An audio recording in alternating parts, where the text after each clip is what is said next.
Get ready for the show, it's about to begin. Pro fan talk when we dive right in. Sports talk, hot takes, ain't nothing we lack. We the real fans, nothing holding us back. Mic check, 1, 2, y'all know the drill. We bringing the energy, we keep it real. From touchdowns on liquid air on the slam dunks on the court. Every sport, every game, we holding down the fort. We breaking down the plays, dissecting the stats. Pro fan talk, we keeping it fat. Debating with passion, no filter, no doubt. We the voice of the fans, we scream and we shout.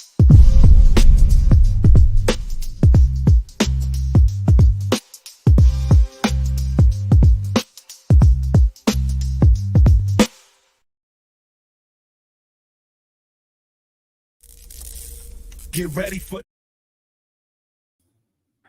What's going on, folks? Happy Thursday to you. As I'm saying that, I am just realizing that Thursday Night Football is on Amazon Prime. So I'm going to click that on so I can rubberneck up here, see what's going on. But what's happening? We are here. Another Thursday. Eagles finally getting their stuff together. And something that we can talk about, be happy about.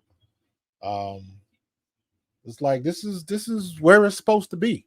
We reaching our stride. We still on the uptrend, but we're almost at altitude where we can level it out and start doing the stuff we're supposed to be doing. However, let me say this: we done rattled off 3 wins since the bye, right? And we beat the teams we're supposed to beat. And starting with the Giants, continuing through Cincinnati, we beat those teams the way we were supposed to beat them. We made it look like a convincing win, is what I'm saying. The Browns, little shaky. Me and my guy Smitty were talking the other night, and I thought it was shaky, but if the ball drops a different way during that game, the score is not the same, which is true. But it did end up like that. So I look at it as that should have been a more dominant victory, in my opinion. But things happen, and I don't care how bad a team is or appears to be. Those guys get paid too. And if you don't watch what you're doing, you'll get embarrassed. Look at what we did last year when we played the Jets. Ended up losing to the Jets. So I do not take things like that for granted. I am very satisfied and happy with the way our last few games have gone. Our last 3 games have gone. You know what? I'll say our last 2 games have gone for the same reason I just said about Cleveland. The Giants, we just destroyed them. Saquon just ransacked them. And then the Bengals, because when the Bengals came to town, or when we went to Cincinnati, that was the first, I guess, good team, quote unquote, good team we were supposed to play. And everybody was like, don't let their record fool you. And I was in that ilk. That was my train of thought. Cincinnati is better than what their record indicates, but they never play up to their potential. And even though they get close, they get up to the edge and they get close, they can't seal the deal. So eventually, you got to come to the conclusion that they are who they are. Your record tells you who you are. If you keep getting close, that means you're a team that always gets close but can't seal the deal, but you still taking L's. That's what it comes down to. Your record is your record.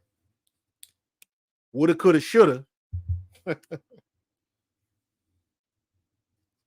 So I'll take us for what we've done.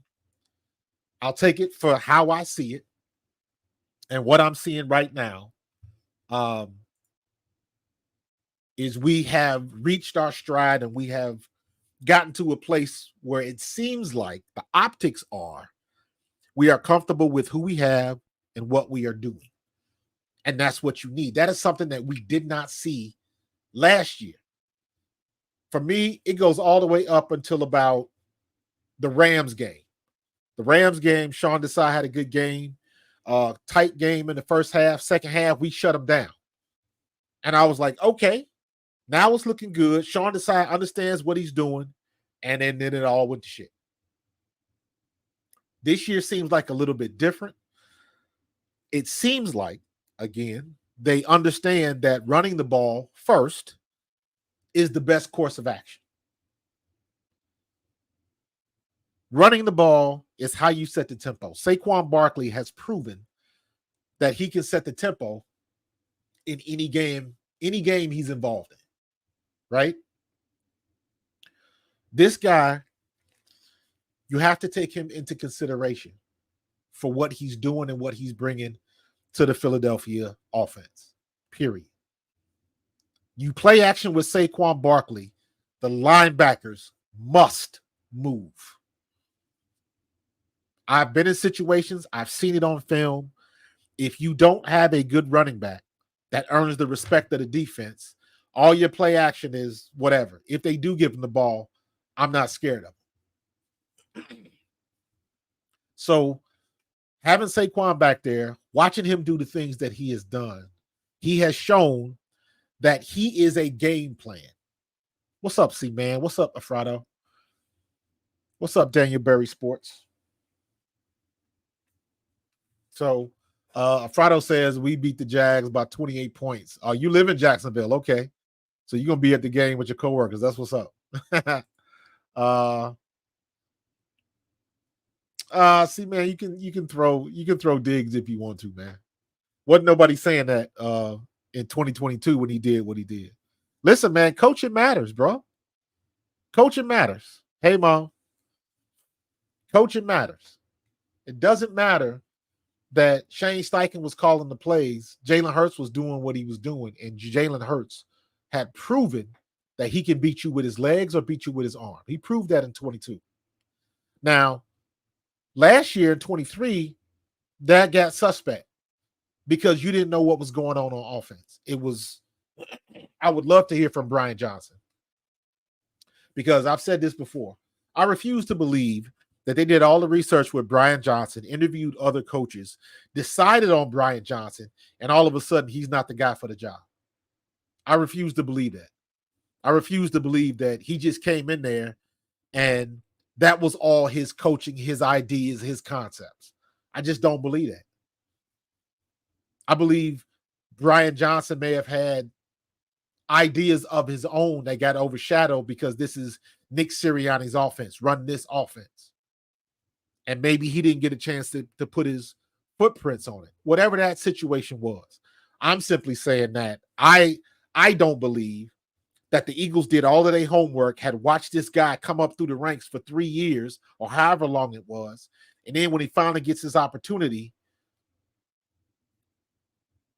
Nick Sirianni's going to pigeonhole him. where you have to do this. You got to do it this way. You got to do it my way. And it didn't work. And he ends up becoming a fall guy. I refuse to believe that. There had to be something else there with Brian Johnson to make that happen. Or the possibility exists that maybe Brian Johnson was overwhelmed and there was too much on his plate. And maybe he just wasn't as good of offensive coordinator as we thought he could be. Maybe that was it. That is a strong possibility. I don't necessarily believe that, but there's nothing that tells me any different one way or the other. So Brian Johnson, I don't know what the situation was with him. I wish we could have seen a little bit more of him. I don't think it's good that our starting quarterback, our franchise quarterback, has had more damn offensive coordinators. He's got 3 offensive coordinators so far. He done had Shane Steichen, Brian Johnson, and Kellen Moore. And it takes a mix of players and coaches. Because by all measurements, all the intangibles that you want to check, Shane Steichen has pretty much got the same player in Indianapolis. But he's a little bit taller. He's a little bit faster. He's got a stronger arm. All of those checks, all of those boxes that you want to check that Jalen Hurts isn't, he's got it right there in Indianapolis. And look how that's worked for Mr. Tap Out himself. He might not ever live that down.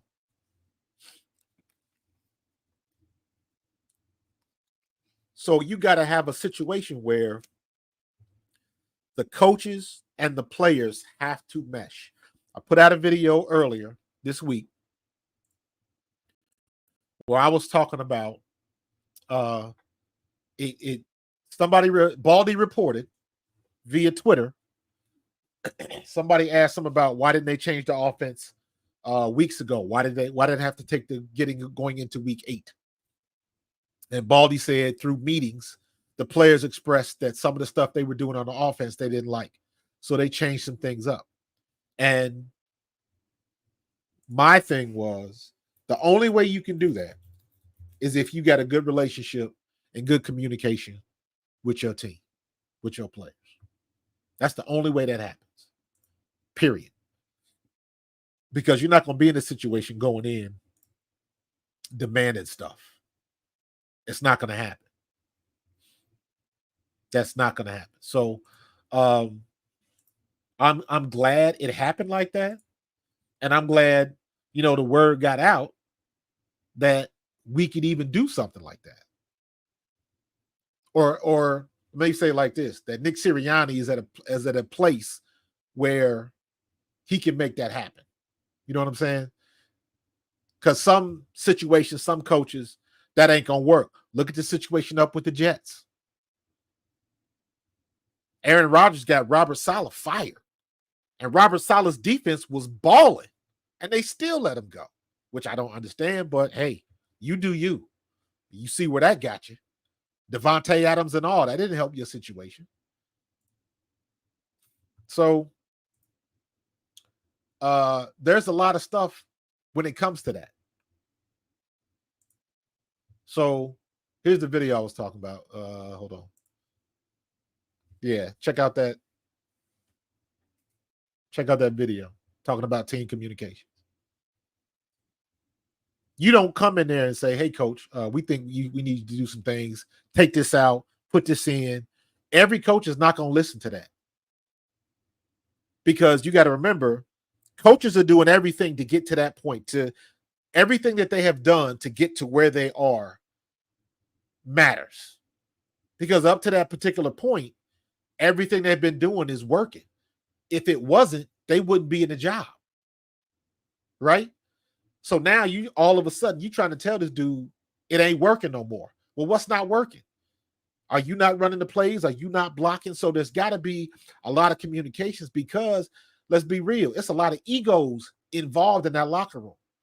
And you got to be able to have good communication, good conversations. And it's not about not stepping on anybody's toes, because when you in film session, you got to be honest. And I keep saying this, some of the most vile, disrespectful stuff I've ever heard was in film session, because you got to keep it a buck.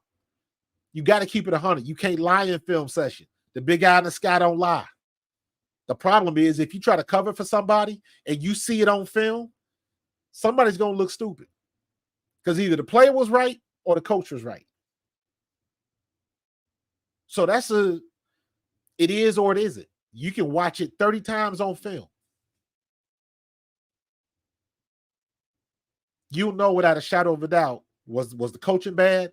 Coach, you've been telling me to do this all week and then he did something different. Wasn't ready for it. That's on the coach. DB blows the coverage. That's on the player. Doesn't make a tackle. That's on the player. So there's different ways you can look at that, but rest assured, they go through all of that stuff in film sessions. Film sessions are no joke. So there is a lot of communication that has to happen, and it has to work. And it has to go both ways. It's not a monologue. You got to be in a situation where everybody can talk to everybody. And a lot of teams are not like that. Regardless of what it looks like, some teams aren't like that. Or I guess maybe I should say some teams are better at it than others, because it can look, everything is always looking good. It's just like when you go to your job and you see your friends and coworkers on the job, everything looks good. The suit's looking good. They dress nice, all of that. But you don't know what's going on in somebody else's house. It's the same thing with these NFL teams. You don't know what's going on in the locker room. We just assume everything is okay. And it's not. A lot of the times it's not. I think by week 12, the defense will be fully gelled. Okay. I buy that. I think a little bit sooner. What does gelled mean? I think they're gelled now. But I think maybe what you might be alluding to is we need another big Sunday of sacks. That's not against the Giants or not against some weak offensive team. And I'm like, to me, it don't matter. Get the sacks when you can get them. It just happened to be on the Giants. Now, Jacksonville's situation on their offensive line isn't great. So I'm expecting us to get home a little bit too. T-Law is struggling a little bit behind center. So that will present some opportunities for the Eagles defense to get busy. So, and we got the secret sauce right now. Right now, we got the secret sauce. We got it looks as though Vic Fangio has found his guys. The guys that he wants to play. He's figured out how to use Nolan Smith. Nakobe Dean is just killing them. When nobody was happy with Nakobe Dean. I've been a Nakobe Dean fan since day one. Nobody was happy with Nakobe Dean. He's too small. He can't cover, blah, blah, blah. TJ Edwards came in here and wrecked shop the same way. And you know what? They said the same things about him. He's too big. He can't cover. He's not very fast. The only thing he did was lead the team in tackles and be a solid middle linebacker for us. Nakobe Dean is pretty much following in his footsteps. He's just a different size, but he's still making plays. So what do you want? And it's almost the same thing as quarterbacks. Everybody wants the stereotype. Oh, he's got to be 6'4", got to have a cannon arm, all of that kind of stuff. What's up, Cody K? Everybody's looking for the stereotypes. I want a Mike linebacker the size of Levon Kirkland, but can run like Ray Lewis and can cover like Willie T. You want a reincarnation of Seth Joyner. It ain't going to happen. We don't play defense like that. And most linebackers are not built that size anymore. So you get what you get. And what we got is Nakobe Dean, and what we got is Zach Bond, and they've been playing lights out. Nobody can complain about Nakobe Dean. The big knock on Nakobe Dean is his pass coverage is suspect. Whose is it? From Fred Warner on down. Fred Warner's gotten beat before, but Fred Warner makes it up in other ways. Nakobe Dean's got beat before.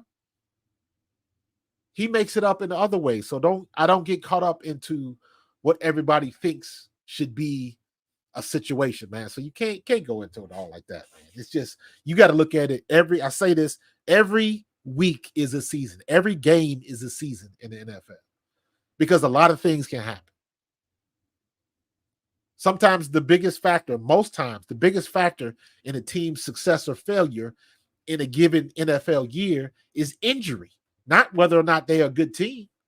Can they keep their good players on the field? Look at what happened to us last year with the linebacker situation. We couldn't keep our defense on the field. That turnover rate was horrible. So, Noah Frado, I did not hear his message. I'll have to look that up.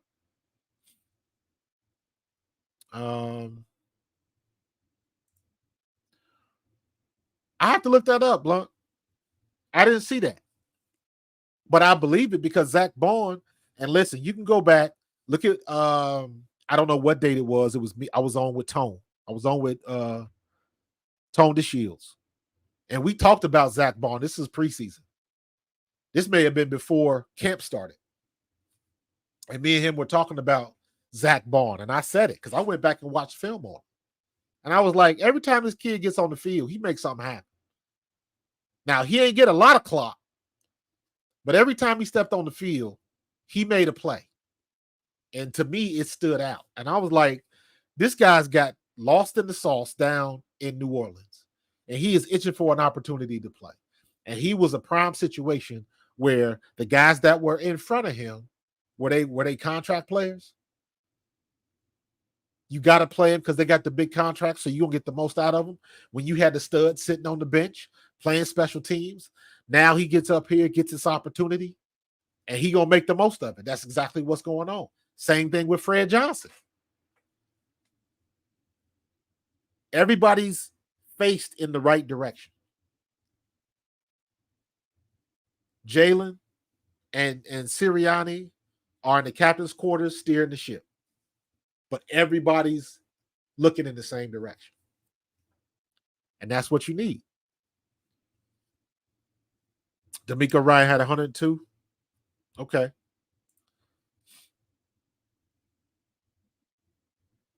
Yeah, I saw that. When Devontae caught that pass, he was going nuts. Let me see. C-Man still something wrong with Hurts quarterback. Now, but if BP front, that's crazy. I don't get into all of that. For me, I'm looking at how you play. Do I think Jalen Hurts is a Pro Bowl MVP type quarterback right now? Hell no. Not even close. In 2022, that was a different situation because he was balling. He was an MVP caliber quarterback. He did put on arguably the best performance for a quarterback in the Super Bowl. So, yes, he was an MVP. Did he play like that last year? No, he didn't. Last year he was hurt, but no excuses. He wasn't doing things like he did in 22. And that was the year after Shane Steichen leaves, and it showed. This year started off a little bit rocky. Now it's picking back up because here's what everybody does. And I can't blame everybody because that's the narrative that's always been out there. ESPN, Fox Sports, all the media shows, now social media. This is the narrative that has been created through the years. I'm gonna have the link up in a minute. Matter of fact, I will have the link up in 7 minutes. 9:30 we'll have the link up if you want to call in. But you look at the narrative that's been put out there over the years, Everybody's looking for that stereotype. They want the Josh Allen type, size, speed, being able to run. Why you think the Giants got Daniel Jones? For the same reason. Daniel Jones used to be able to run. He just doesn't anymore because he's getting the snot beat out of him. Hell, I remember when he should have scored a touchdown, but he had that one play where he took off on the Eagles and he was moving so fast he fell. I guess he was expecting contact or something. So what's going on, Smitty? So everybody wants that narrative, but that narrative doesn't win. Jalen Hurts has been to a Super Bowl. Josh Allen hasn't. And Trevor Lawrence hasn't even sniffed a Super Bowl. So, like, what do you want? I want somebody that's going to win. I don't care how you win. I just wanted to get to a situation where we're winning. If Jalen Hurts throws the ball 14 times and we win by 3 touchdowns, I don't care.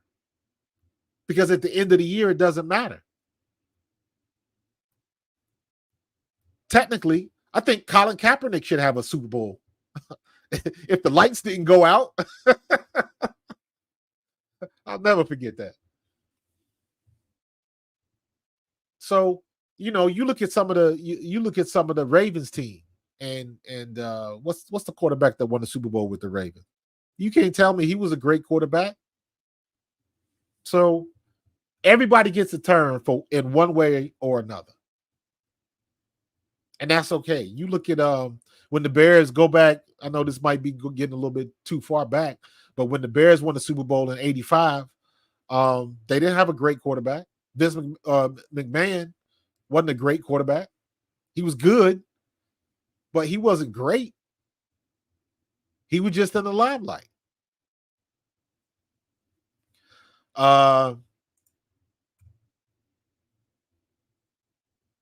Looks like Isaiah Rodgers might be playing the Jags. Slade was on the injury report. Listen, I want Isaiah Rodgers to be the starter in this secondary over Slade permanently. That's just me. I'm saying that, and I like Slay. I really like Slay. But every other game, he's limping for one reason or another. He's limping on plays. Did he hit somebody? Why are you limping? If you going back in coverage and you come up limping, you breaking down. The legs is breaking down, man. The hips don't open like they used to. So I want Isaiah Rodgers, 6 years younger, just as fast, if not faster, hungry, got a chip on the shoulder. I want Isaiah Rodgers in there right now. And Vic Fangio is the type of dude, he's shown you that how you practice and what you do in games, and that builds equity. But every coach that is in that situation like Fangio doesn't necessarily pull the trigger. Fangio is pulling the trigger. Fangio is moving people around and playing people based on what they do on Sundays, but also what they do in practice. And that's the kind of guy that you need. That's the kind of guy that you need. Blunt, I see all of the 22, 24. Listen, man, it's all good. It's all relative to me. I don't care what his stats are, as long as he makes the playoffs. That's what I'm looking at. Once you get to the playoffs, everybody's slate is wiped clean. Because everybody starts at 0-0. You play who you play. And then let the best team win. Because the best team doesn't always win in the playoffs. Anything can happen. How many of y'all either lost money or won money because you had Lamar Jackson and the Ravens beating Jameis Winston and the Browns? Who saw that coming? Take all of the hoopla, 2 MVPs, all of that stuff didn't matter. When Jameis Winston got his opportunity, and let's be real, if you watch the game, if it wasn't for a drop interception, Was that Roquan Smith that dropped that pick? I can't remember. Jameis Winston threw it right to him. The linebacker just dropped the ball. If he catches that pick, game is over. Then we're not talking about Jameis Winston like that. But he didn't make the play. Jameis Winston goes down and scores, and Cleveland upsets the Ravens. Who saw that happen? Clearly, Baltimore is the better team. But when they played the game, who made more plays? That's all it comes down to.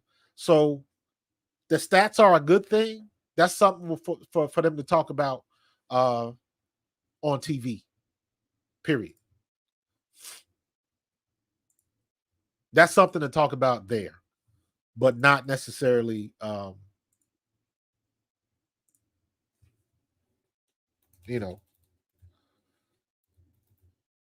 on for a second.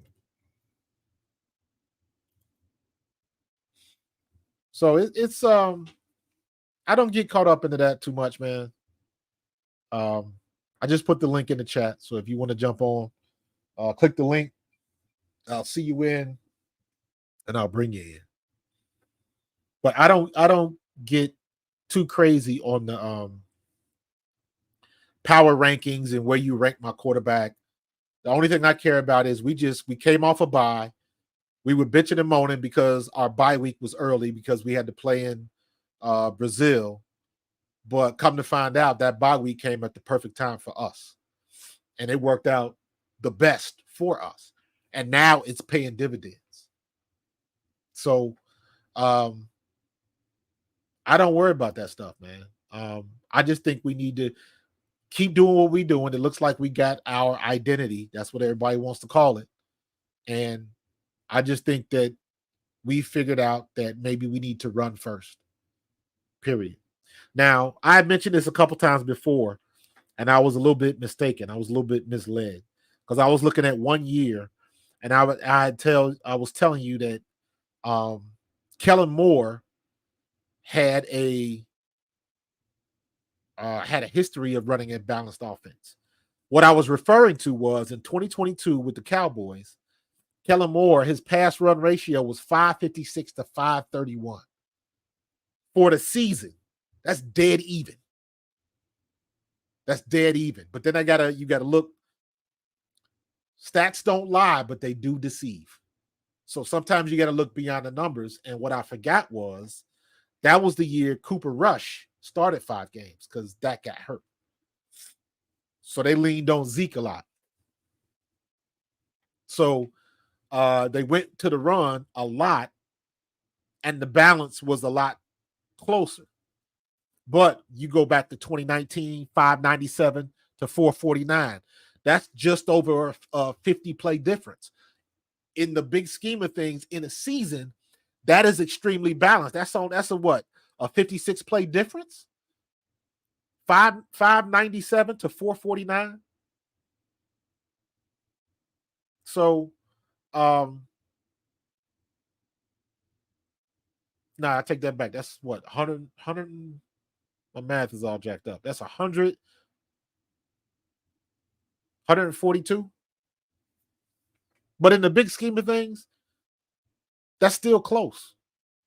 2019, 597 to 449. 2020, 639 to 430. 2021, 647 to 473.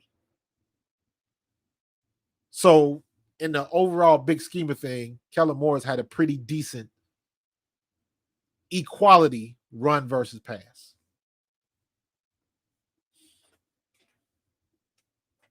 So we'll see what they end up doing. I want to see them now that AJ Brown is back in the fold. We're going to see a lot more passes go across the middle. And that's what I'm looking forward to. I think we're going to come back. We're not going to get enough of them rub routes. We're still going to continue to do that. So we are in a good situation. We do have the willingness to establish the run first, but we got to keep that up. AJ Brown is still a problem. Now that he's healthy, now you got to worry about the middle. And just when you thought it was safe, bam, Devontae Smith going deep on you. You better pay attention. Now we got that three-headed monster. And for the first time, at least in my opinion, that was the first game I saw, the Cincinnati game, where Jalen Hurts looked like Jalen Hurts. Jalen Hurts looked like somebody that was a threat to take off and run on you. And he was moving at speed. He looked like he had his quickness back and can get in and out of the pocket. And that's what he was doing. And we need more of that. We need more of that. So hold on, I'm gonna bring somebody in. We got Miami Delphia is in the building. What's going on, dude? What's going on, man? How you doing? I'm good. Fly Eagles fly, baby. Can you hear me? Give me 1 second. Okay. I do not hear these things. Can you hear me? Yes, I can hear you. All right, I got you. My headphones conked out on me. Go ahead. Yeah, man. Just so far, what I've been seeing with the season going on, you know, we've been, as you alluded to, we've been bitching and moaning about the season and things of that nature. After the bye, we definitely look like the team how we supposed to be, you know, especially leading from the defensive side of the ball. You know, Fangio, I've been screaming and stressing about it, and I've been saying it on my YouTube, Miami Delphia, that if you allow our DNs to put their hand in the dirt, watch them go hunt, and that's when we're gonna be able to make plays. You allow the corners to press, now you forcing the quarterback to hold the ball longer than he's supposed to. Right. So that's just my little small areas that I seen that Fangio is a difference that he made. Also sending pressure, because we wasn't getting no pressure the first 4 weeks. So I definitely. Yeah, I think he learned his lesson. I still think we play off the ball a little bit too much for my liking, because I still think the teams that play us are always going to go back to that Tampa Bay tape. We playing 5 or 6 yards off the receivers, and they just hit us with those quick slants and quick passes all game, and they just picked us apart. Baker Mayfield picked us apart. Vic Fangio, as somebody with that type of pedigree, he had to be embarrassed. You let Baker Mayfield make you look like a rookie. You know what I mean? So I would like to see us play a little bit more man-to-man and get some hands on some receivers when it calls for it. But I also don't want to get burnt deep either. But for the most part, our young guns are playing.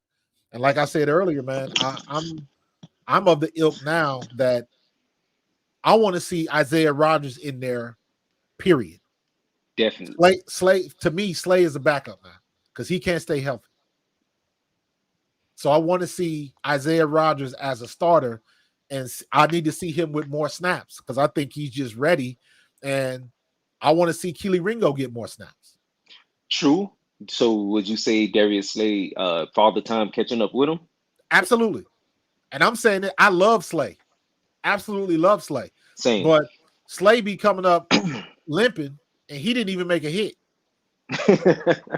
So when you a DB and you change your direction and you opening your hips and running with people, and all of a sudden you pulling groins and hammies and stuff like that, that's bad for business. Yeah. Because you listen, hamstrings, quads, those soft tissue injuries, they don't, as you get older, they do not heal up faster than you did in your early 20s. And the only way it heals up is with time. You can't rush that. You can't muscle stem a growing injury to ease up. And a growing, in my opinion, growing is worse than the damn hamstring. Yeah, because you need that to do pretty much everything. Everything, man. Accelerating, putting on the brakes, sitting on the toilet, everything. Your growing gets involved. So I'm imagining that Slay is going to be out for about 2 weeks. But let's see what Isaiah Rodgers. I don't want to put the cart before the horse, but I'm interested and I'm excited to see him finally get some playtime because he got a chip on the shoulder. Definitely, especially and we need some people like that. So I like it too. I'm looking forward to see him out there playing against whoever the number one receiver is or whatever the case may be, because he definitely earned his right, especially coming in there after Slay got hurt and helping CJ get an interception. I enjoyed seeing him out there because that's another guy I definitely thought he was going to start coming into the season. I thought Q was going to be on the inside playing the slot, but Van Gio had a trick up his sleeve and it's paying dividends. Yeah, and this has got to be another beatdown, like the Giants game. It should be. It should. It should definitely, especially they're not the team how we all thought the Jaguars was going to be. Nah, they just traded one of their best offensive linemen. They traded Cam Robinson. Really? And they still got issues on the offensive line. And Trevor Lawrence just hasn't been playing that great. But the games like this always worry me because you can't. Everybody always seems to play us tight. Right. Everybody always seems to play us. It's always a good game with us. And I always reference that game last year with the Jets. Ain't no way the Jets should have beat us last year. No way. At all. And we went up there and we got embarrassed. So, yeah, Blunt, trap game. I don't believe in trap games. I believe you play who's in front of you. Because the Browns would have been a trap game. Really, the Giants would have been a trap game. So, the best way trap game is a betting term. Because when you're in the locker room, you don't think about a trap game. You're thinking about shoot. If you come up against a bad team, the veterans of that team are talking about how can they maximize and reach them incentives that they know they got to get paid. That's what you do against the bad teams. You try to get closer to get to them incentives to pad that paycheck. So, well, what my coach used to call it, well, when I played ball, we called them checkoff teams. Absolutely. So you put them on the schedule. Oh, check them out. We got that. So alluding to what you just said about the veterans, you want to pad these stats so they can be able to get their money. I definitely feel that's what we should do, but also at the same time, in that same breath, definitely go out there and punch these people in the mouth and let them know. Man, you said it perfectly right there. Punch them dead in the mouth. Run the ball. Yeah, run the ball. They can't. And hold on, let me look at that right now. Let's look at that. Let's go on this journey together. Hold on. Let me let you in on this. Let me see.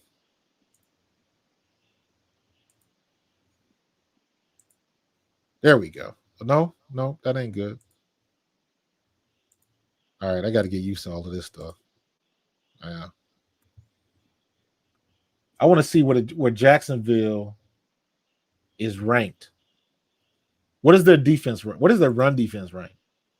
I want to say, if just to give a guess, I want to say maybe 27, from 25 to 27. Because they have been giving up some big runs. All right, their rushing defense is oof. Oh man, hold on. Bad. They middle of the pack. Their rushing defense is not great. So they are in the middle of the pack. They've given up. Let me see. Hold on. Rush yards. There we go. Yeah, they kind of at the bottom of the bucket now. They were at. I just saw them. Where did they go? They've given up over 800 yards, 888 yards of rushing this year. Oh, this should be barbecue chicken for Saquon. Should be. Should definitely be barbecue chicken. So, what are they passing? What are they giving up passing? I want to know if their best linebacker is still out. I want to know if he's still hurt. Number 23. Yeah, their passing defense is not good at all. No, they I just don't know if overall they. bad business. I don't know if they have what their stats are for. I gotta keep looking that up for the.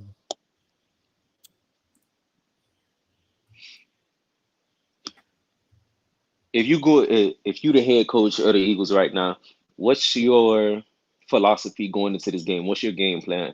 Is you going to be aggressive passing the ball because we ran the ball all last week, or is you going to be more of a balanced offense, or you going to lean on Saquon to get busy early? Let me say it like this, and I'm saying this as a former running back. It should always be a balanced attack, but you always lead with what works. Right now, what's working is running the ball. So True. if you look at the last game, what was our run pass ratio last game? We ran the ball more than we threw it.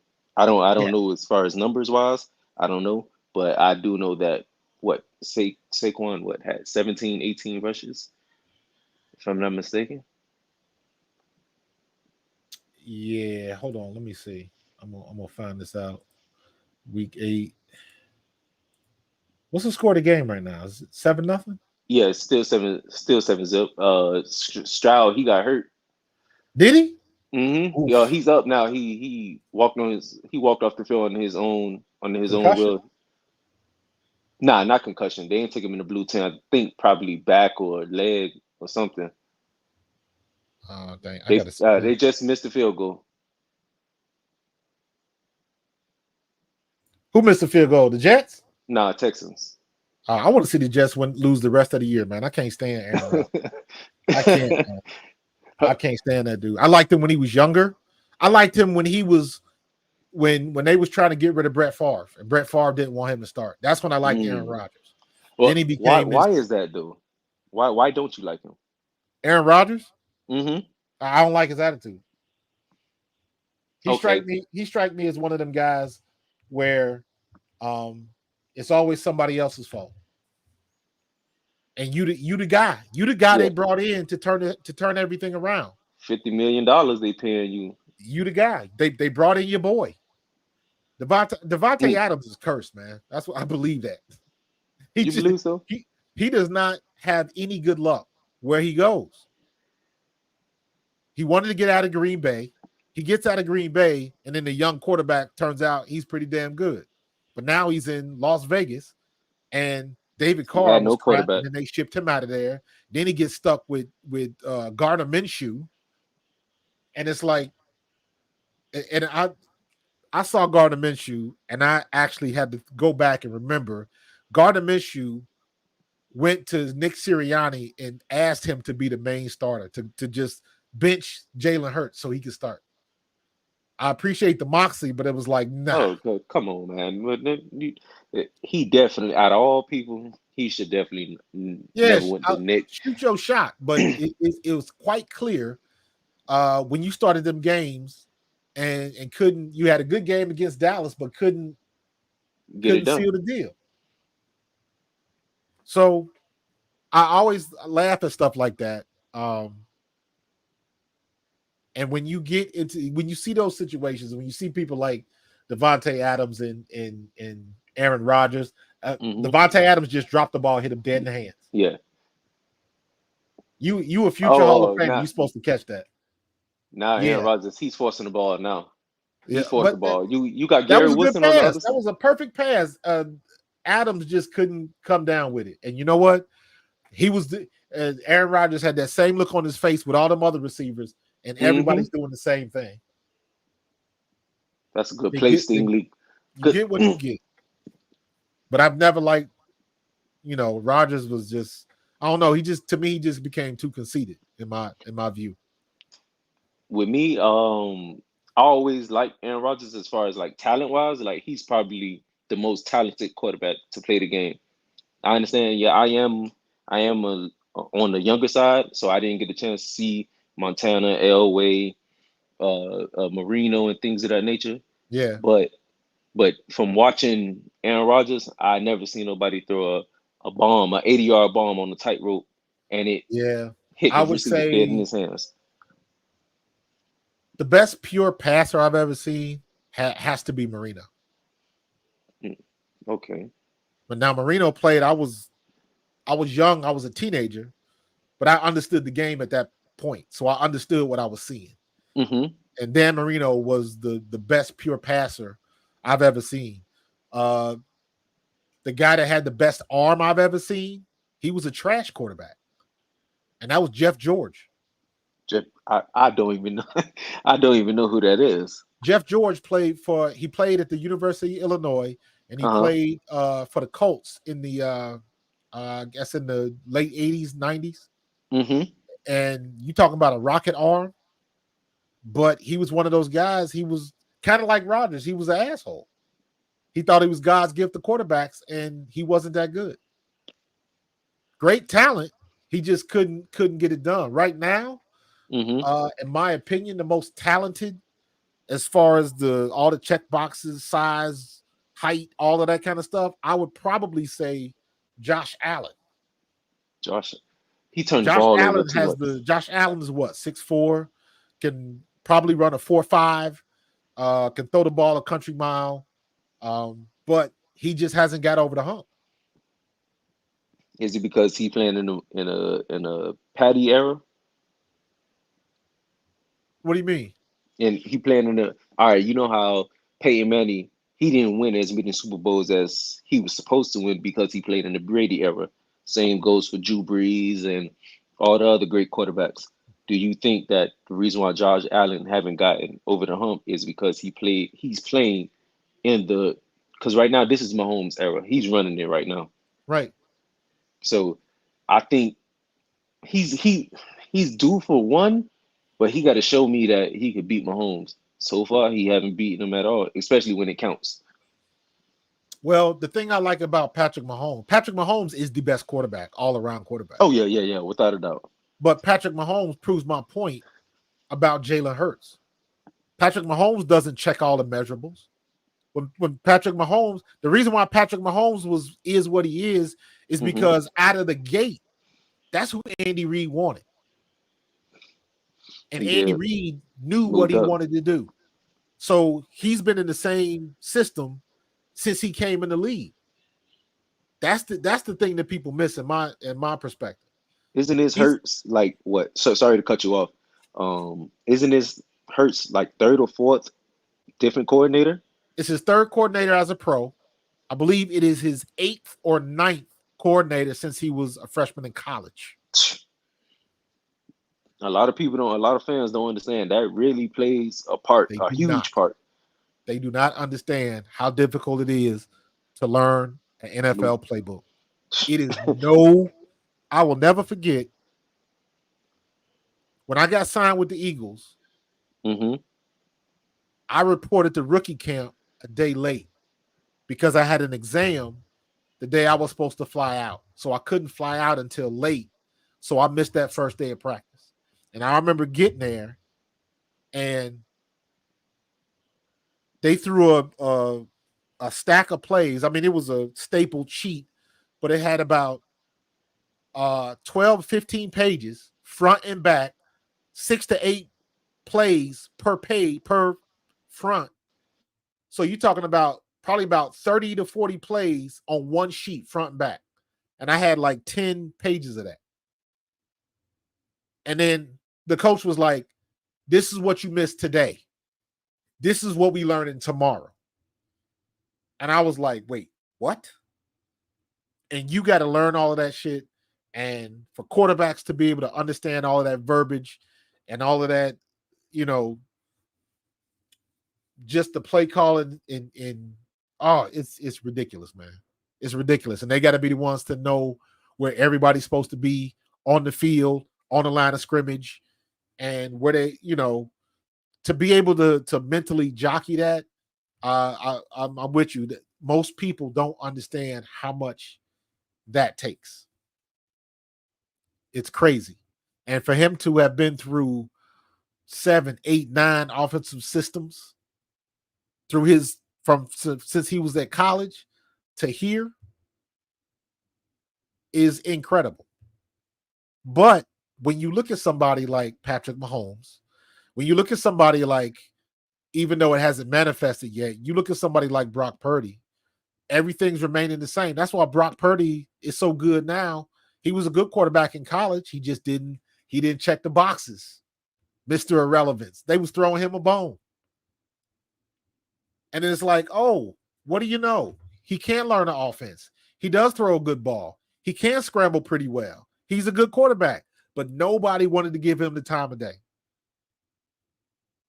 Nobody wanted to give him any credit for being pretty good. We thought of every excuse in the world, and the 49ers tried to get Brock Purdy out of there every chance they got, but he played his way out of it, and they couldn't. It came to a point where they couldn't deny it. Jalen Hurts was the same way. It's probably people still mad that he took Carson Wentz's job. So, but it all comes down to what you put down on the field, and specifically to when you plan the quarterback position, how your team responds to you. So, we in a good spot in that regard. Can you catch me up on what was said? Because my headphones was tripping, so I had to disconnect and then reconnect back again. So I didn't really hear what you were saying. I was saying about with Jalen Hurts being in a, or no, when Brock Purdy, they tried to get him out of San Francisco every chance they got, but he played his way past it. They couldn't deny how good he was playing. And even when he got hurt, when we hurt him in the championship game, all of that kind of stuff, they didn't think he was going to come back. They didn't want to give him that opportunity. And because of that, and the reason I bring Brock Purdy up is because Brock Purdy, like Jalen Hurts, like Patrick Mahomes, like Tony Romo, he didn't check all the measurables.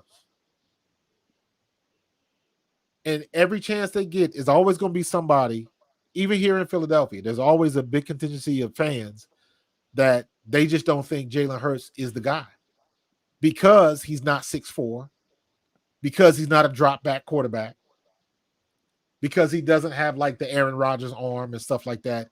He's not that dude. He just finds different ways to win, and it's been working for him. He's a winner. You can track that back all the way back to Alabama days. He's been a winner. So I don't get it, nor do I understand certain fans. If you look at the numbers right now, at one point, Hurts was turning the ball over a lot this year, and people was going haywire and saying whatever it is that they were saying. But they turn around and look at Patty Mahomes, and now he get all the praise and all the glory and things of that nature. And it's like he has more picks than Hurts. So how can you put this man on the pedestal and Hurts is out here? He's being very careful with the ball and stuff like that. So because I don't when it comes to Patrick Mahomes has built up so much equity that they will deal with that because they know he's going to find a way to win. Just like the guys that are down for QB1, we know he's going to find a way to win. That's what Mahomes does. In spite of throwing the turnovers and all of that kind of stuff, Mahomes finds a way to win. Some of the stuff he does is ridiculous. He is playground football manifest. definitely. He plays football like I did back in the 70s when we met up at the vacant lot at the top of the street. Or back in the day when you used to play kill the man with the ball. Yeah, he definitely. That's how he plays. But the one thing they don't talk about with Mahomes is everybody's on the same page.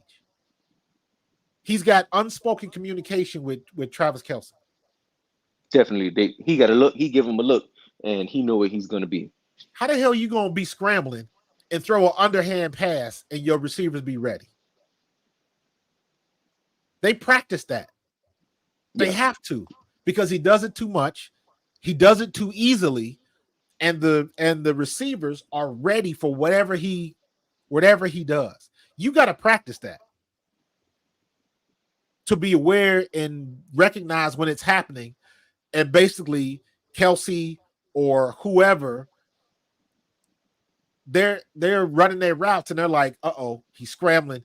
Got to be ready for the ball. It can happen anytime. Got to be ready. That you never know what's going to happen. That's got to be the thought process, and they have to do that every day in practice because they execute that too easily. And I've seen Mahomes break folks back too easily, too many times. So, and I'm saying all that to say he's built up that equity. I think Jalen Hurts has because in spite of what everybody says that are detractors of Jalen Hurts, we still in the situation that a lot of quarterbacks with all of the intangibles and all of the boxes checked, we're still in the situation where they wish they could be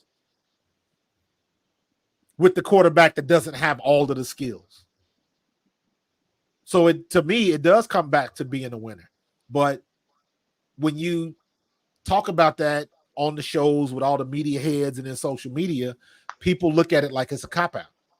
What does that mean? He's just a winner. Exactly what I said. He's a winner. He finds ways to win games. I don't care he only threw 414 yards. I don't give a damn. It says W. That's all that matters. That's it. And everybody gets caught up in what they say on TV, and that don't matter. That don't matter. If you listen to me and when me and Tone DeShields do our pregame show, right? The last 3 weeks, we talked about, he always ends the show. What are the keys to the game? What are the keys to victory for the Philadelphia Eagles? They haven't changed. This whole season, it hasn't changed. Run the ball, establish the line of scrimmage, don't turn the ball over. That will never change. It's funny you mentioned that. I definitely produce videos on YouTube about that, and I definitely put my keys I give 3 keys on the offensive side and 3 keys on the defensive side. And it's kind of similar. Like from week to week, I try to switch it up, but on the defensive side of the ball, it's always going to be kind of the same. Is my first key on the defense is D-line go hunt. Let them put their hand let Sweat put his hand in the dirt, let Huff put his hand in the dirt, and go eat. Corners, press. And no, excuse me, let me correct myself. The first one is D-line go hunt. Number 2 is get off the field on third downs. Because if you can get off the field on third downs, that puts yourself in position to win the game. Right. And third key is always force turnovers. Because if you get the ball back to the offense with that offense that we have, man, it's cancel Christmas. Yeah, I say it a little bit differently. I'm a little bit more generic with it because again, whether you talk about offense or defense, number 1 is always establish the line of scrimmage. So if you're the defensive line and you getting pushed back instead of pushing forward, that's a problem. You got to push the offensive line back.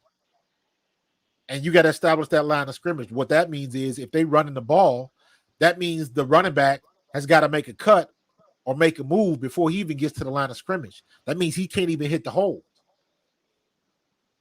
So defense, number 1, always establish the line of scrimmage.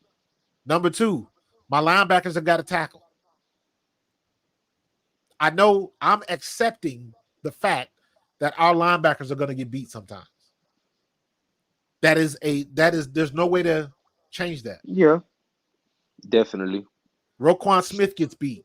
Fred Warner gets beat. You name me, find me one linebacker who doesn't. Everybody gets beat. We just have to minimize that damage. And we do that.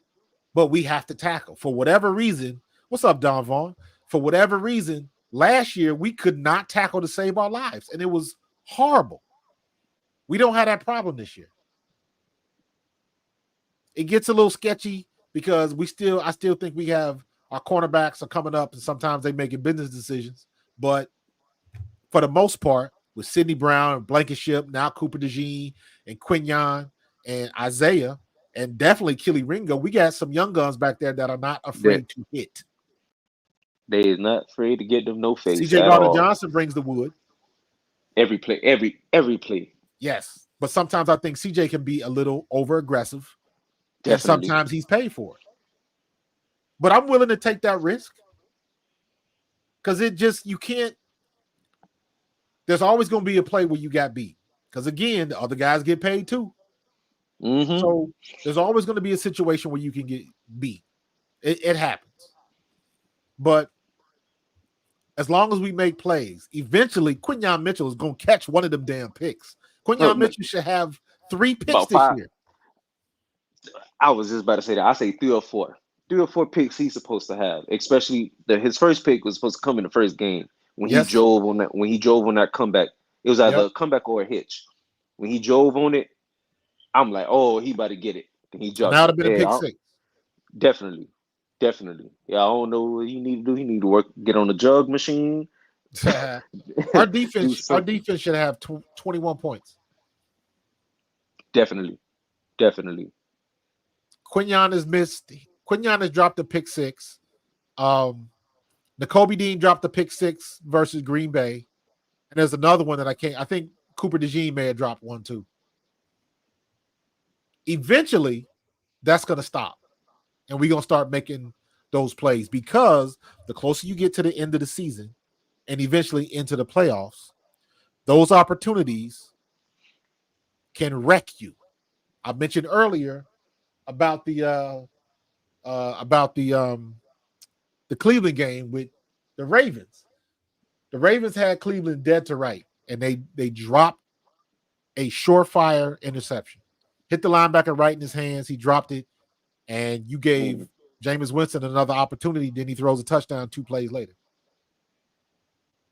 So they had the opportunity to seal the game. They just didn't take advantage of it. And the closer you get to the end of the season and eventually in the playoffs, if you do not take advantage of those opportunities, you will find yourself in the loss column. I look at that Super Bowl. If Jalen Hurts doesn't fumble the ball, we win the Super Bowl.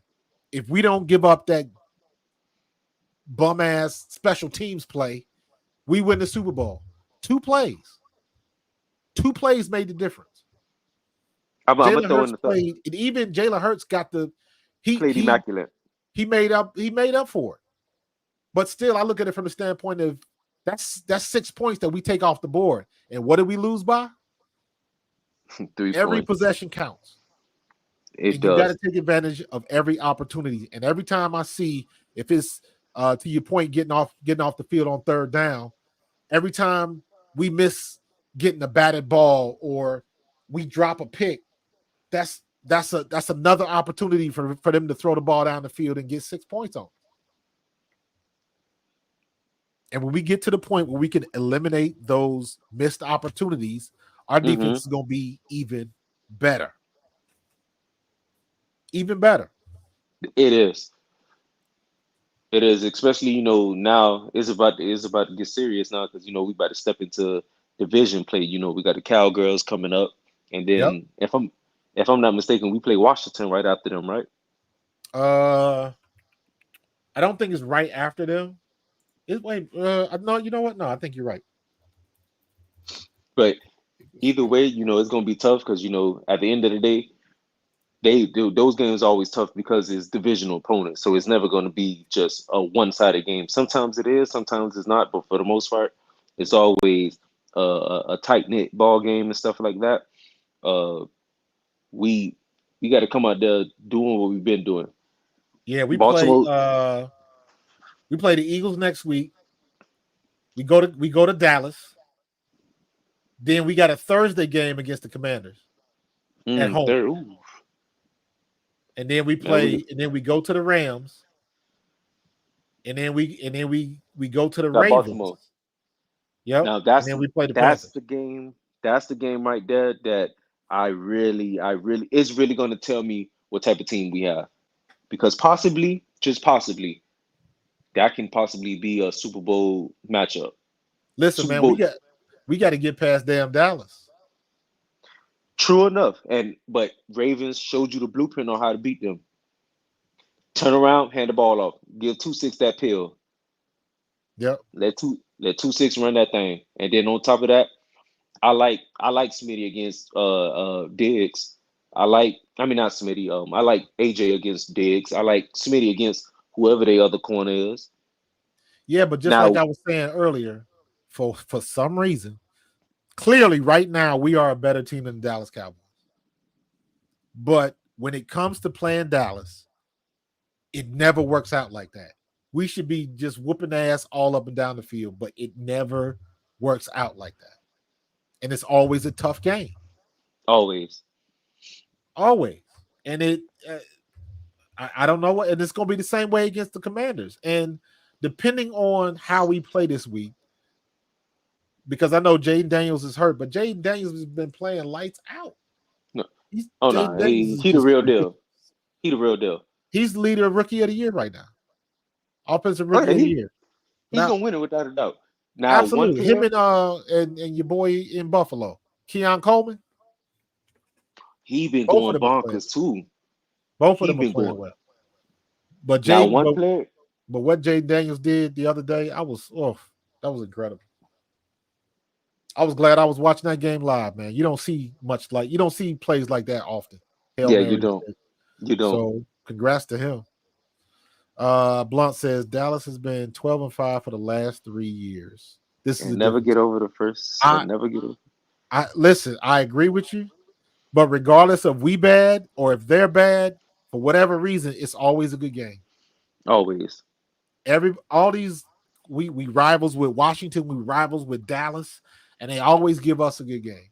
So regardless of what it's supposed to be like, we always end up scrapping and scratching to get this dub. And we in Jerry's world. We going down to the circus. You know who I think gonna be the what's the word? Who I think is gonna be I can't think of the word right now, but he's gonna be the one he's gonna shine this game, his first game with the Eagles. Not first game, but his first game with us shining is gonna be Jahan Dotson. I definitely feel that. Okay. Him in the slot.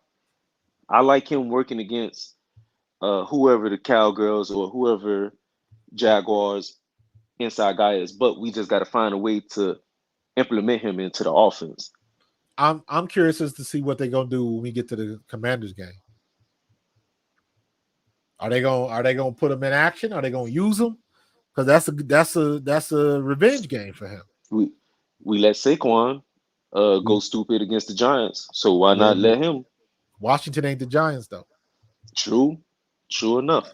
And is Jahan Dotson, is he that type of player like Saquon is? I don't know if I would give him that. Ooh, good catch, Wilson. Damn, that was a hell of a catch. He wasn't a first rounder for no reason. He's like that. Exactly. He's really him. But I think we have too much. It was Howie. This is my opinion. It was great news for us to sign him, but so far he didn't do much.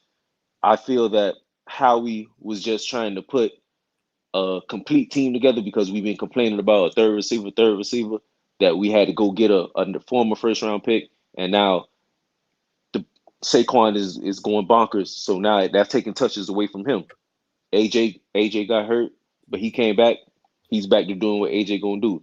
Smitty was out.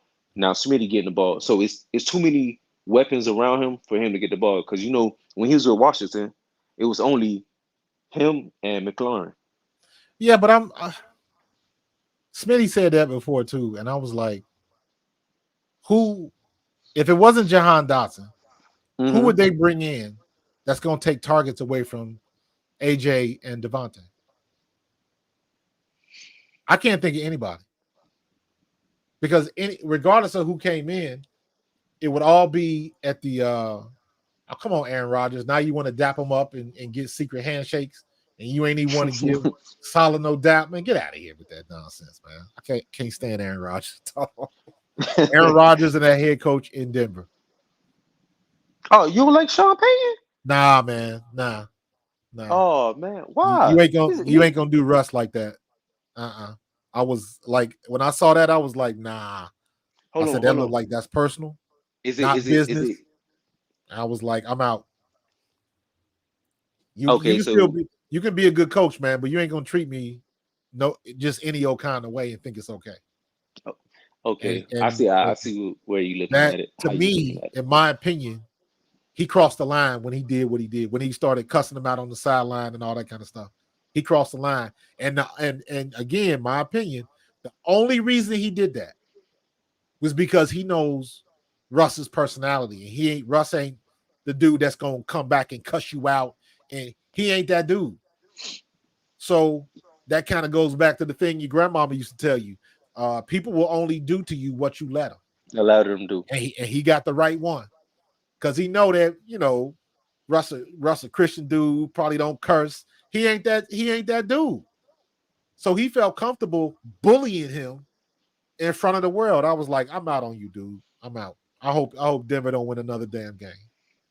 You don't do nobody like that. Somebody that had you in playoff contention, and you gonna go off on them like that? Get out of here. But that's just me, man. Opinions are like assholes. Everybody got one.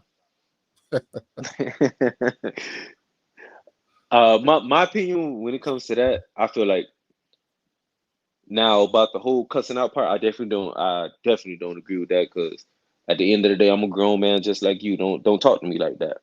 But I'm not Sean. Russell was playing bad, and I'm all for put somebody else in there. If they can get the job done and you ain't getting it done, I'm put somebody in there fast as hell. But overall, Russ kind of did it to himself. Like Yeah, bad but bad quarterback play. That's not up for debate. That's not up for debate.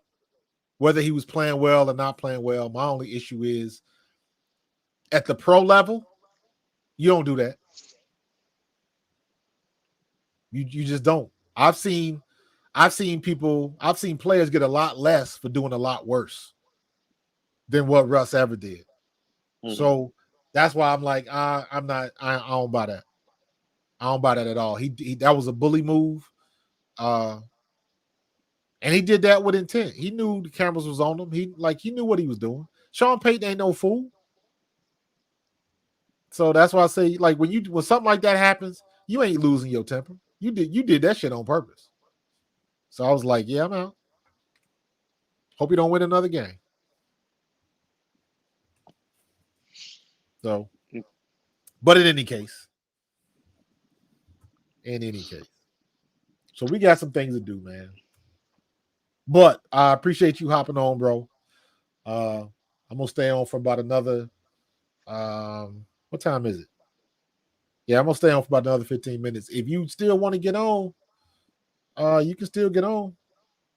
Miami, you can still stay on if you want to stay. It's up to you. Okay, I want to say thank you. I appreciate you having me on and everything. I want to say everybody that's listening, you can check me out on YouTube, Miami Delphia 1. I talk about all Eagle content. Also, I started back talking about my Miami Hurricanes, how we handling business and doing our thing. Thank you once again. I truly appreciate it. And sure, whenever you do you go live every day, or how does your schedule work? I'm trying to. I've had a lot of stuff going on at home. Mm-hmm. Had carpet and stuff installed today, so I was, it was a lot going on. So my goal is to try to go live almost every night if possible. But if I'm not going live, that means I will have produced a video. I'm producing content every day. Okay. But I'm trying to. Thursday nights is my live night. Mm-hmm. But I'm still trying to be live at least 3 to 5 times a week. Okay, so, definitely. So, you do. I know you said 3 to 5 days out the week. Is that including weekends, like Saturday to like the day before the game or something like that? The day of the game, I'm usually doing. I'll have a pregame show, and then I'll probably go live after the show, or after the game. So it all depends on when they playing. If it's a night game, I might not be on till 10, but it's usually like 2 hours after the Eagles. The game is over, because then I'm on process and go through my notes, and then I'm watching everybody else's pregame. I'll watch Barrett Brooks and a whole bunch of other people, and then I'll go on probably about 2 hours later. So it all depends on when the Eagles play during the day. So and then I also got to look at, tonight's a Thursday night game. Thursday nights haven't been really great. Yeah, so a bit boring. Yeah, so the competition is not as much now, and plus everybody don't have Amazon Prime. So weekends is different, because you're dealing with college football. If I go 2 hours after the Eagles play and they played at 4:00, there's still some NFL games going on. So I'm trying to be selective of that, but um, I'm trying to be like 3 to 5 days a week, and at least one times over the weekend. Okay, So that sounds great. If you don't mind, I'll definitely, uh, jump online with you again. And, we can continue talking about the Eagles. absolutely, man. Don't be a stranger, man. Whenever you want to come on, because I'm gonna start doing this. I'm gonna start doing call-ins almost every time I go live. Because I Okay. just think the content is better and the conversation is better. Okay, cool. Also, one last thing before I do hop off, I Sure. see at the bottom, at the little ticker at the bottom, you got your Twitter, Coach_Marcus06. Correct. Uh, do you coach football? I used to coach football. I coached football for 9 years at one of the local teams. I'm in South Jersey.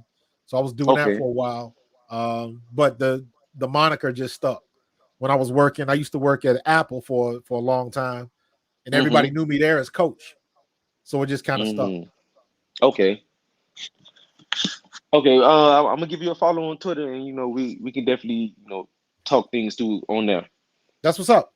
Do that. All right, man. Thank you once again. You got it, man. Talk to you later. All right.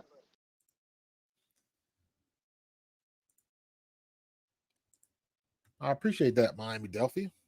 Look, I like to talk, man, and it is easier to talk with somebody um, or talk to somebody than it is to monologue. So um, it looks like CJ Stroud's back in the game, and it's 7-7, and they're in the third quarter. So offense is kind of struggling, and the Jets defense is balling. So yeah, Cody K, Eagles Thursday night against Commanders. That's going to be a good game because both teams are playing well. Jaden Daniels is off the charts, and Jalen Hurts is playing up to snuff. And the Eagles defense better be right because Jaden Daniels can run. He can run. So, we'll see what happens. Yeah, see, man, that's a good dude, man. Good dude. I'm trying to bring, trying to get a squad together, man. You know what I'm saying? Like the Avengers. Avengers assemble, bro. Let me see. Hold on for a second. Show some love to my man's. Miami Delphia. Yep, I'm already subscribed. So we good. We good. So check out Miami Delphia. Miami Delphia 1. Or at Miami Delphia 1413. That's on YouTube. Give him a sub. That's what's up, man. Listen, we can all eat. There's enough room for everybody to eat, man. So that's what I'm trying to do. So appreciate that. Anybody else want to jump in? You got about 10 minutes. Oh, there go Cody K. I didn't even see you, bro. Hold on. What's up, Cody K? Talk to me. What's up, Coach? Can you hear What's me good? okay? Yeah. All right. Yeah, I just jumped in because I figured since you said be on 15 more minutes, I'd jump in while I could. So what you thinking about this week, man? What are your thoughts on everything that has happened after the Bengals win and going into Jacksonville? I think if they can actually do what they want to do, they can't be stopped in the sense of respect. Yes, everybody gets paid on the other team and any team they play on. But the Jags, they have lost a lot.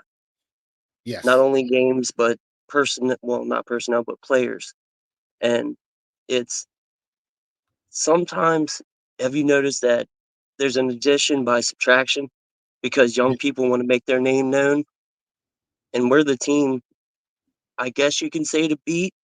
I mean, we haven't showed it since the collapse per se, but I try to leave the past in the past. But when you bring up history, you kind of got to talk about it. When you talk So, when you talk about for the Eagles? yeah, like 2 years ago, they were on a phenomenal run. Everyone, like, they haven't beat nobody yet. They haven't beat nobody yet. Yeah, Well, I see what you're saying. so it's pretty surprising that the ups and downs they've had since. But all in all, they persevered. Like all this hate on Sirianni and this and that, everything that's going wrong, they just manifest like this negativity that they call negadelphia. I mean, I don't believe in all that. That's Philly, brother. It's been like that since I played up here, man. And listen, Philadelphia is a passionate fan base to a fault. They do know their football. They're very knowledgeable, but they are passionate to a fault. It's just like when you was in high school, everybody had a friend that was always ready to fight. Right. That's Philadelphia. And They that's why got I your love back. it too. They got your back, but it's like, calm down. We ain't there yet. You ain't got to go 0 to 100 right off the bat. And that's what Philly can be like. If they love you, they love you. But even with that, sometimes they go off, they can go a little off the handle. But that's the passion of Philadelphia, man. It's always been like that. And I go ahead. Sorry. I feel like that's what pushes the team, though. Yeah, maybe. I mean, we can nitpick the team, and the team can nitpick us. But in all actuality, it's all love, tough love, whatever you want to call it. And I think it powers the sports team. And when they go against, let me say this, because I understand what you're saying. Yeah. And now I'm gonna speak from the other side of the locker room, having been in the locker room. It don't go down like that. Now, I got to acknowledge now things are a little bit different than when I played. Because I played 93, 94. I was with, Randall and Seth. I played with those guys. Social media didn't exist. Cell phones didn't exist. Facebook, Twitter, Instagram, none of that stuff existed. I mean, shit, I played in 93 and 94, so Windows 95 wasn't even a thing yet. You know what I'm saying? So yeah, the landscape was different, how we reacted to each other. And I've said this before, especially in regards to like the social media landscape that we live in now.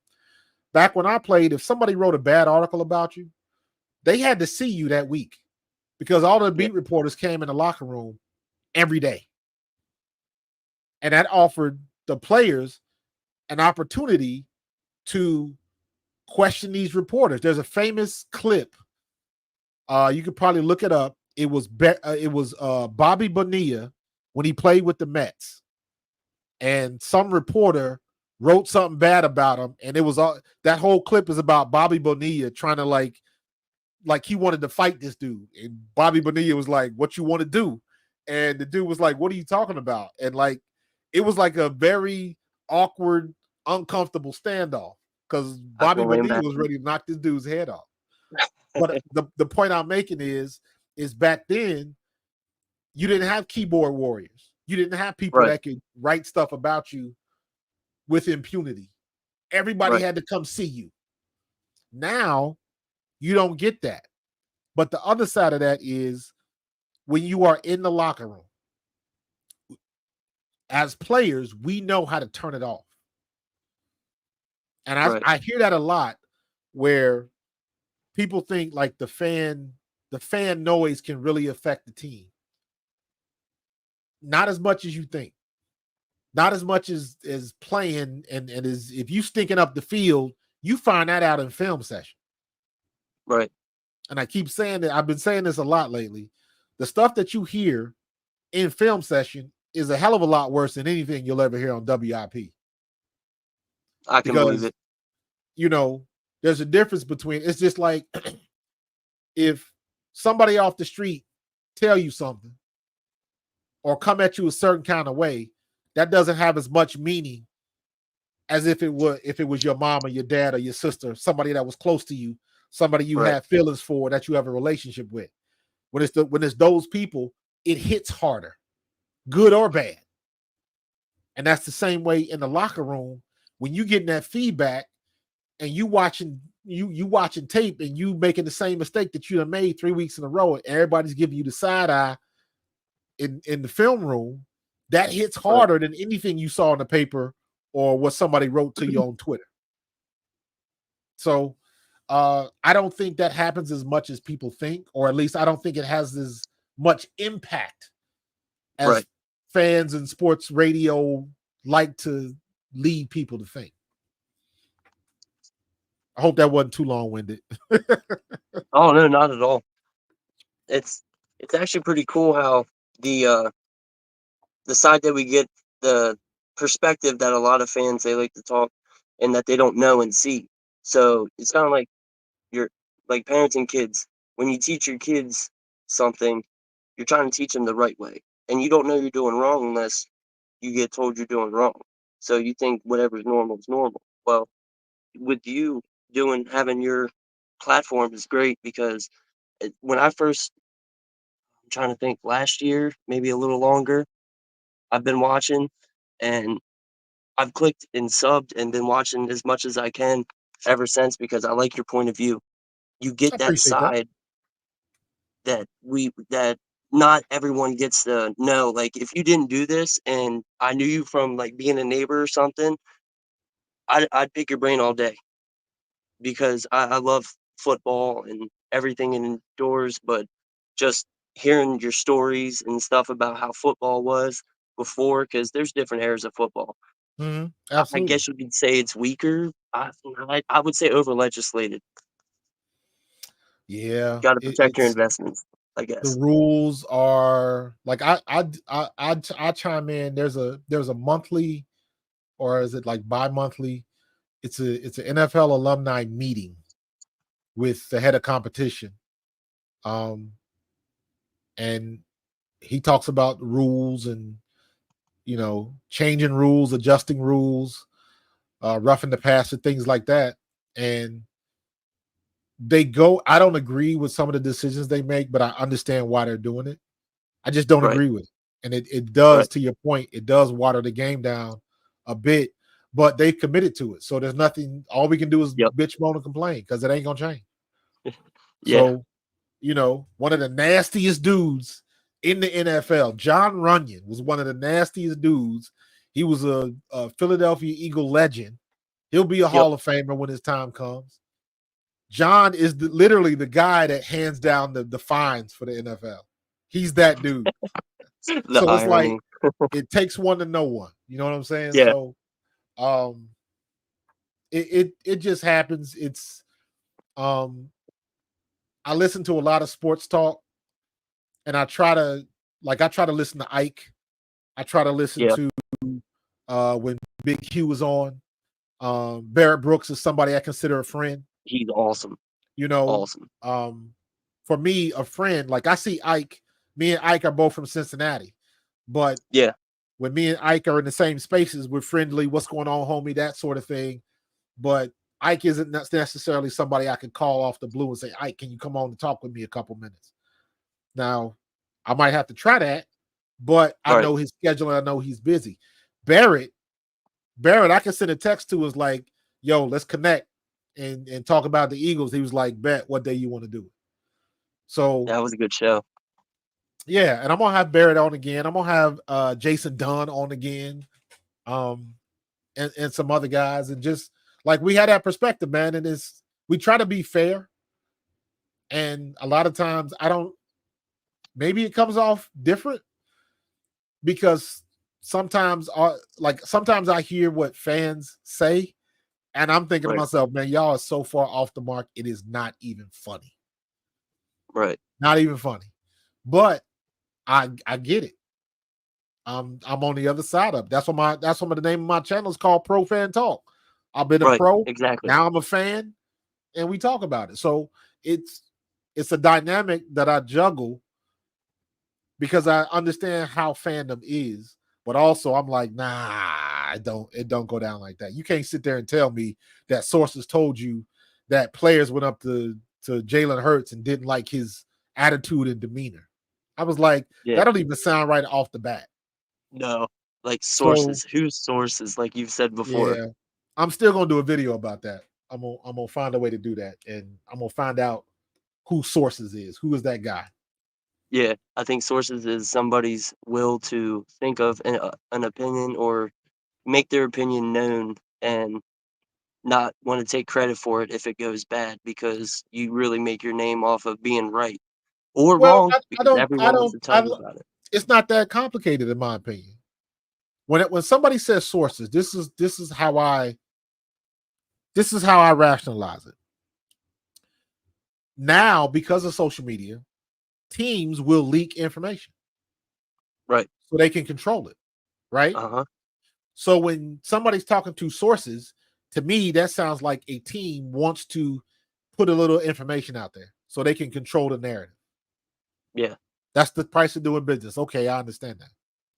Correct. But you are not going to convince me that there is a snitch on a team that's going to be divvying out information about his teammates. I do not believe that. Because if anybody ever found out somebody on the team was snitching to the press or releasing like something like that, it would be hell to pay. It would be hell to I pay. imagine.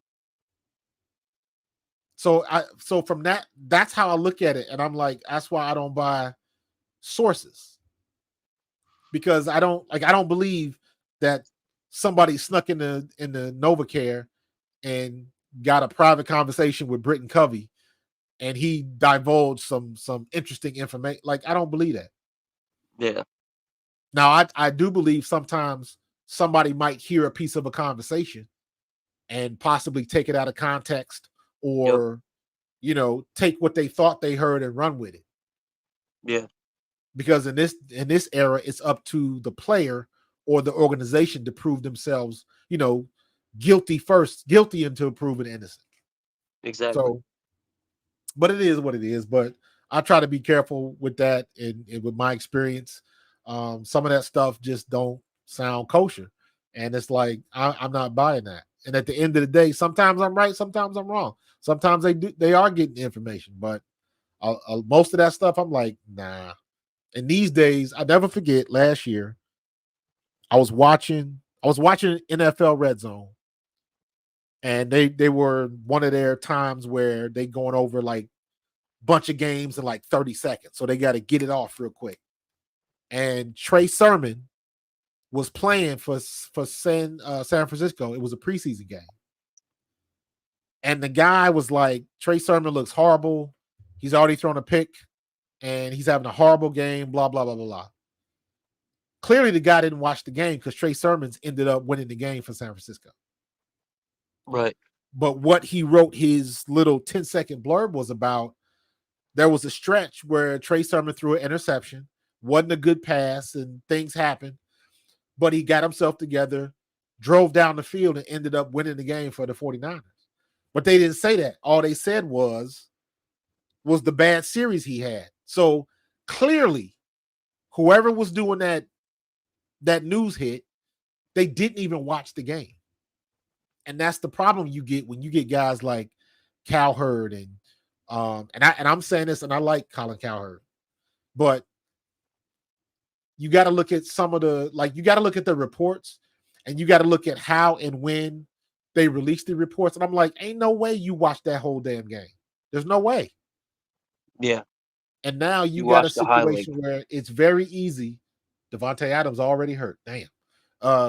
It is very easy to listen to national media, and you can, at least I can immediately tell, all right, who is tuned in to Philadelphia and who is just getting papers shoved in front of their face. Right. Very easy to tell. If you are a major news media source and you still talking about the Eagles trying to get over the loss of Jason Kelce, you don't pay attention to. You're reaching. You definitely don't pay attention. You don't pay attention to it. But so many people do that because that's the low-hanging fruit. And it's like, have y'all watched any film on Cam Jurgens at all? Cam Jurgens was ready to start last year, but all you want to go with is Jason Kelce, Hall of Fame center. He had the press conference, and because that gets the clicks. But you clearly know that they're not paying attention to Philly. They just pay attention to headlines. So I'm acutely aware of that now, and it's easy to tell. Yeah. I mean, speaking of which, Cam Jurgens, I know it's in the middle of the season, but I want to give him his flowers. How he's handled this offseason, and it's not, I mean, you can't replace Jason Kelce. Plain simple, you can't. I mean, everyone said it. It's known, but Cam Jurgens is being Cam Jurgens, and honestly, I can't say I've watched him in college, but he's looked good. He looked in. Cam Jurgens was ready to start last year, dude. You're right. Like that's He crazy. was The ready to fact that start last year. And I'm at the point where I tell anybody, as long as we have Jeff Stoutland, we'll yeah, be okay. Anybody they put on that offensive line, they can put AJ Brown on that offensive line and give him a month with Stoutland. Stoutland will have him a damn Pro Bowl offensive guard or something. right. Stoutland is that good. Stoutland is Teflon. You can't, whatever you do, whoever's a coach of this team, Stoutland ain't going nowhere. And I heard that's why the Eagles didn't hire Cliff Kingsbury, who's now in Washington. Right. He wanted to bring his whole staff in, and I'm like, nah, you're not getting rid of Stout. No, sir. That is non-negotiable. I don't know how you can want to get rid of Stout. His Well, I body of work understand it alone. because Right. if You have your favorites. well, no, okay. So if you're the head coach, you want to Yeah. bring in your crew. If I'm on winner, if my job is always on the line, then I'm gonna go out swinging my way. Very similar to the famous quote by Bill Parcells: "If you want me to cook, at least let me buy the groceries." And I Yeah, you're understand right. that. You're right. I totally understand that. He had a group of people that he wanted to bring in. Unfortunately, one of those people was an offensive line coach, and Jeffrey Lurie was like, "We're not getting rid of Stoutland. Deal's off." Rightfully so. Yeah, rightfully so. So be it. Good luck. Good luck in Washington. And it looks like they got a Yeah. good quarterback, so it's all working out. Yeah. I All mean, working out. speaking of Thursday nights, to kind of piggyback what you and Miami Delphia, I'm horrible at pronouncing names. Sorry, buddy. I'm not trying to mess that up. I gotta subscribe to him, but to piggyback off what you guys were talking about, the now I lost my train of thought. Sheesh. Getting old, man. Yeah, we were talking about O-line and stuff. Yep, I lost my If you're train of talking thought. about O Sorry about that. line, I mean, if you're talking about Jurgens or Fred Johnson, like look at Fred Johnson. Fred Johnson, he was one of the guys that got lost in the sauce, and for whatever reason, Stoutland is just one of those coaches that brings the best out of people. Period. He's got that. Believed in you. Yeah, he's got that secret sauce about him. Everybody ain't got that. Oh, come on, man! Don't let Aaron Rodgers run on you, dog. Oh, that's right. You were saying about how good luck over in Washington that Oh, Cliff Kingsbury. he's Teflon and stuff. Yeah. Well, my thing is, it's like when you have somebody that knows what's already happening, like you're outside looking in, and when your job is always on the line, you definitely want the best. And I guess I can't really hold that against Cliff Kingsbury, but I really No, feel I like don't. Kellen's doing good for the time that he's had. Yeah, You know there's what I an mean? adjustment period, man. People Yeah. think that you can just add water and everything is going to work. Everybody Yeah. wants a No. Pro Bowl quarterback. You just want to add water and you want your quarterback to be the best. It takes a lot of time, man. It Yeah. takes a lot of time. And every time or anytime you clean house, you start from square one. And Yeah. really behind square one because you got to get to know your personnel. Oh my God. What Out happened? of bounds. What a catch. But he did not get that was out of bounds. That was an incredible catch, though. Holy crap. He only got 1 foot down.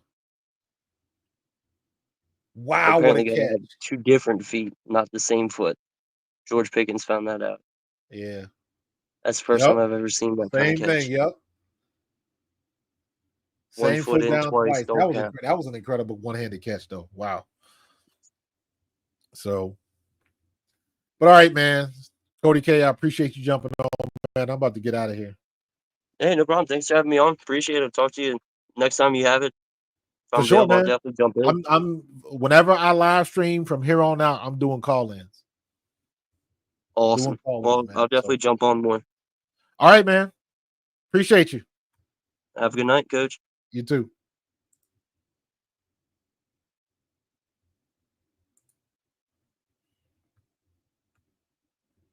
All right. We're gonna get out of here, man. It's been a good night.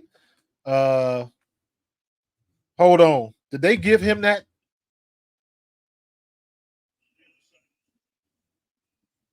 That's out of bounds. Wow. If they give him that, I don't know. That's kind of crazy. So, all right, I'm about to get out of here, man. That was a good night, man. Good conversations, man. Miami, Delphia, Cody K. Appreciate y'all.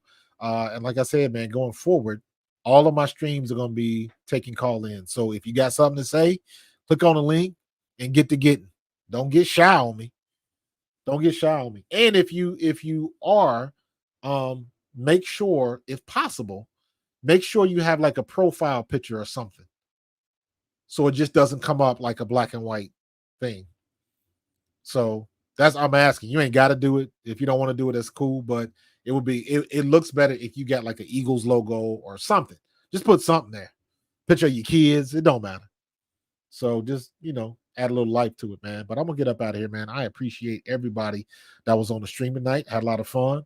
Great conversation. We are definitely going to do this again. And I will see you guys in the next one. Peace.